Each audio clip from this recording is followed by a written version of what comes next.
I suppose building on that, the idea of how can you serve the market as well. Similarly, I suppose you're adding value with these pages that you're creating. It's not so much about generating the clicks through search and then once they land there, trying to get them as quickly off your page as possible, exiting through an affiliate link. Right, yes. You have to add value to the process, and that's really the job of the affiliate marketer. An affiliate marketer is going to bring the market to the merchant, or they're going to bring the product to the market. And in that process, they have to add value.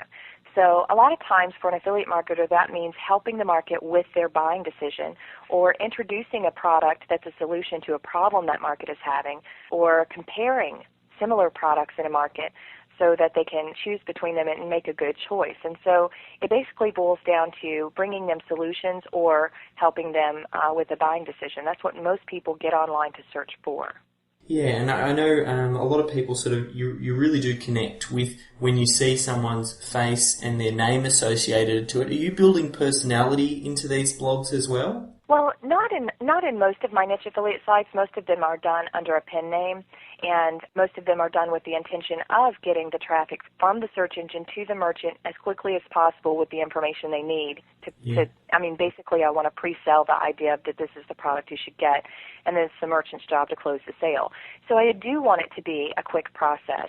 And there's a couple of different things there, and it really depends because, again, it goes back to that intuitive creativity, because if you're targeting informational keywords, then you want to offer them a free report or write blog posts or get them on your mailing list and build a relationship with them so that they'll buy products from you or through your recommendation. But when you're targeting commercial keywords, then the goal is to get them to the merchant to close the sale.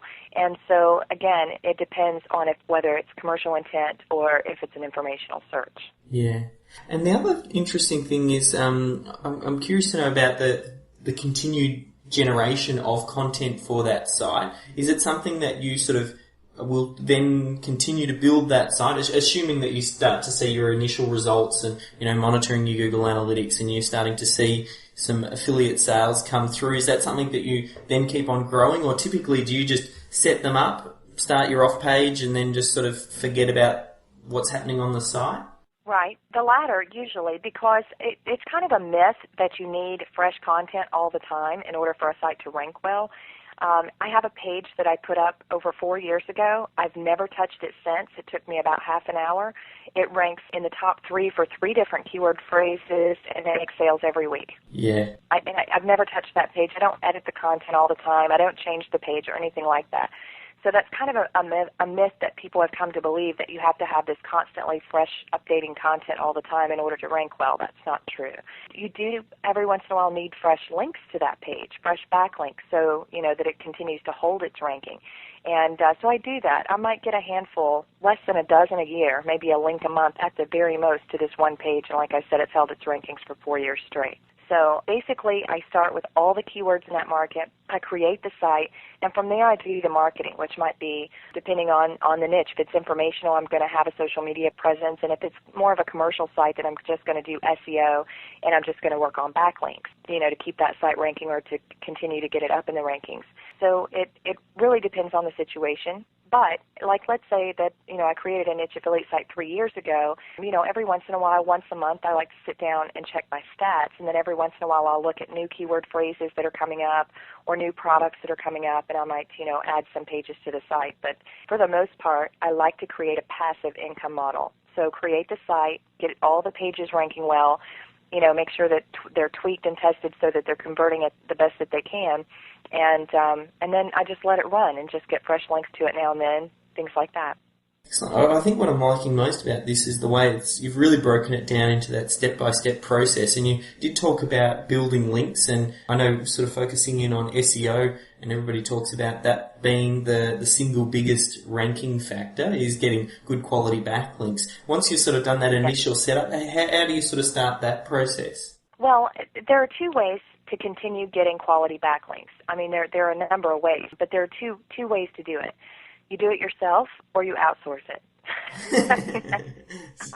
Unfortunately, it's just that simple, and everyone likes to overcomplicate the process, but it's just that simple. I have a friend, Paul Short, and he and I work together quite a bit, and we were working on a package for ourselves just of backlink sources for a variety of, niche sites that we own or affiliate sites or various things. And so we have this huge resource of over 5,000 backlinks or linked opportunities, places we can get quality backlinks. And I told him, I said, we got to put this out there. I mean, this is just ridiculous. This is such a resource. And, of course, since I outsource, we have it in PDF files, which is very convenient. But then since I outsource, we also have them broken down into text files, made out so I can easily copy and paste and send out jobs. And so we actually released that as a product last month at 5000backlinks.com, and it just sold like hotcakes. Everyone is really hungry for that, either because they're doing it themselves or so they can pass it along and outsource it, since it is very outsource friendly. But that's basically all there is to it. I will tell you that one of the best opportunities, if you're in a personality or reputation-driven niche where you're making a name for yourself in that market, is guest blogging. That's one of the best ways to get a content-based, a contextual link of the highest quality from another domain. Yeah. And with the 5000backlinks.com, is that the type of links that you're going through? Because you mentioned about having the different processes, and we know the importance of having a variety of backlinks.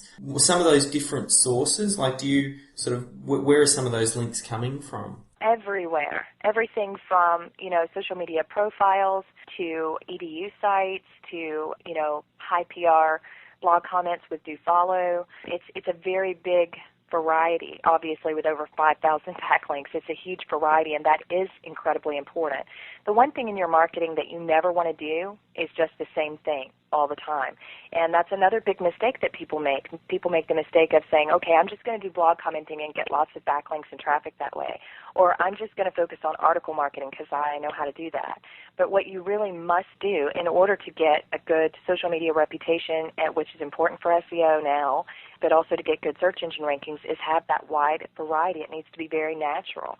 There need to be links from niche forums, niche blogs, social media sites, and just authority sites, directories. There need to be a wide variety in order for Google to say, this is a natural buzz, this is a natural, growth for this site.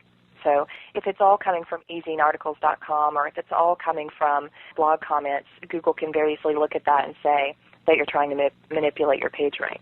Yeah, and I suppose, like you were saying, it's going to be a lot harder for them to say that if you're building it from those variety of sources. I think one of the hardest things that people have when it actually comes to the implementation of building those backlinks is coming up with that system, and then, as you mentioned, either getting in there and doing it yourself or outsourcing it. Since you guys have sort of built up this particular system, how do you sort of manage the outsourcing of that? You mentioned the breaking up of it into text files and then having individual outsourcers handle individual components.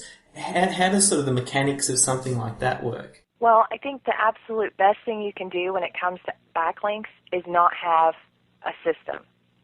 Because a system